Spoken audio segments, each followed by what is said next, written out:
We are outside the George R. Brown Convention Center. It is the city's primary shelter where thousands who fled Harvey are jammed together at double capacity. We're going to have more on that in a moment. But some of the other headlines from today: 17,000 have sought refuge in Houston.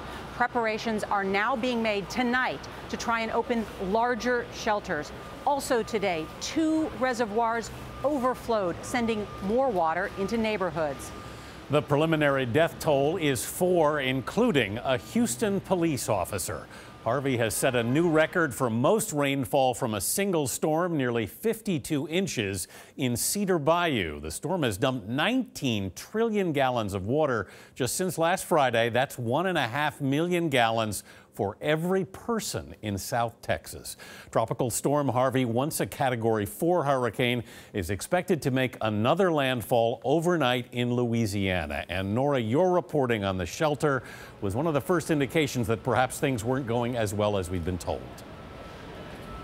Well, Anthony, we saw it firsthand, our reporting. What happens to the people inside when the shelter doubles in capacity? The Red Cross, they are doing an amazing job there, but there are just too many people who are in want and need of some of the most basic human items.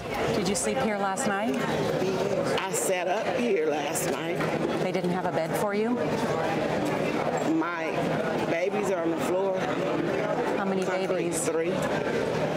We first met Michelle Levon, a mother of 3, earlier this morning. She arrived last night after her family was rescued in a dump truck. Welcome to my new home.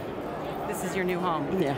Michelle invited us to take another look this afternoon, where now more than 9,000 people are living inside this shelter.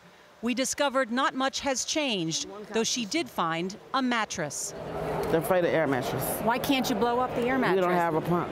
Shanika Cooper also arrived here last night with her husband and 6 kids. They also had no beds when they arrived. Her kids slept on the floor. Do you think the city should have been more prepared? Yes.